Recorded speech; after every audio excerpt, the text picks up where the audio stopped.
அனைவருக்கும் வணக்கம்.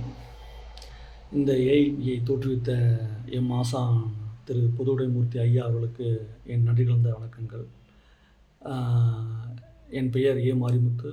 நான் பட்டுக்கோட்டையிலேருந்து பேசுகிறேன்.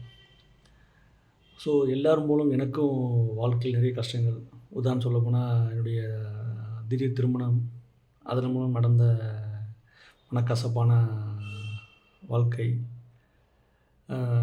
தொழில் செஞ்சு தொழிலில் நஷ்டம், ஸோ வேலையே எனக்கு அதிகமான அழுத்தம், இதெல்லாம் பார்க்கும்போது நமக்கே இந்த மாதிரி நடக்குதுன்னு ஒரு எண்ணங்கள். அப்போ தான் நான் ஜோசியத்தை நோக்கி நான் ஓட வேண்டிய சூழ்நிலை. ஸோ அப்போ தான் நான் ஜோசியம் பார்த்துட்ருக்கேன். ஒருத்தவங்ககிட்ட ஜோசியம் பார்க்கும்போது இது நடக்கும்னு சொல்கிறாங்க, ஒருத்தவங்க இது நடக்கான்னு சொல்கிறாங்க, ஒருத்தவங்க இப்போ நீ தொழில் பண்ணலான்றாங்க, ஒருத்தவங்க பண்ணாதீங்கன்றாங்க. ஸோ ஒவ்வொருத்தருக்கும் முரண்பாடு அதிகமாக இருக்குது. சரி, அப்போ தான் நான் படிக்கணும்னு ஆசைப்பட்டேன். சரி, படித்தா நம்மளுக்கு உள்ளே என்ன இருக்குதுன்னு தெரியும் அப்படி நினைக்கும்போது நான் படிக்க ஆரம்பிக்கும்போது ஒரு 2 விதமான இன்ஸ்டியூட்டில் நான் படிக்க ஆரம்பித்தேன். ஸோ நாட்கள் போகுது. ஆனால் அது படிப்புன்ற அளவு இருக்கே தவிர அதற்கு மேலே என்னால் போக முடியல. ஏன்னா அது சரியாக மனசில் பதிய மாட்டுது. அதனால் அது என் மீது தவறோ என்னென்னு தெரில.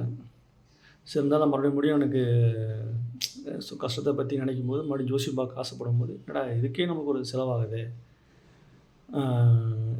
என் வாழ்க்கை இப்படியே போயிட்டு இருந்தது, இதுக்கு ஒரு தீர்வு பார்க்கணும். ஸோ 2 இடத்துல படித்து நம்மளுக்கு அது செட் ஆகலை. அப்படி நினைக்கும் போது தான் நான் மறுபடியும் வீடியோ பார்க்கும்போது ஏஎல்பி சம்மந்தமான வீடியோக்கள் நான் பார்த்துட்டு இருந்தேன். ஸோ அது இப்போ பார்த்துட்டு இருந்தேன். நான் ஒரு மேம்கிட்ட அப்பாயின்மெண்ட் வாங்கி நான் ஜோசியம் பார்த்தேன். ஸோ அவங்க ஜோசியம் பார்த்துட்டு அவங்க சொன்ன ஒரு விஷயம் என்னென்னா, நீங்கள் கண்டிப்பாக சந்தேகம் வரும், மறுபடியும் நீங்கள் பணம் கட்டு ஜோசியம் பார்க்குறதுக்கு பதிலாக நீங்கள் ஜோசியம் படிங்கன்னு சொல்லி ஒரு வார்த்தை சொன்னாங்க.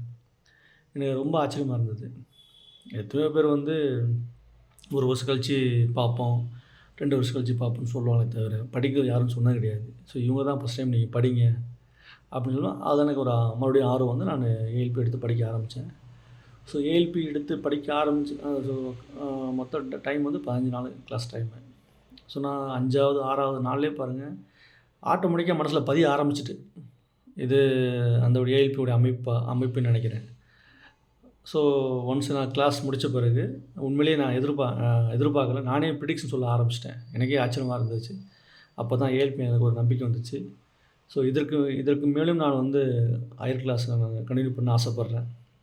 இந்த மதிப்பு மிகுந்த ஏஎல்பி தோற்றுவித்த எம் ஐயா திரு பொதுவுடைமூர்த்தி ஐயா அவர்களுக்கு மீண்டும் நன்றி கலந்த வணக்கங்கள். நன்றி, வணக்கம்.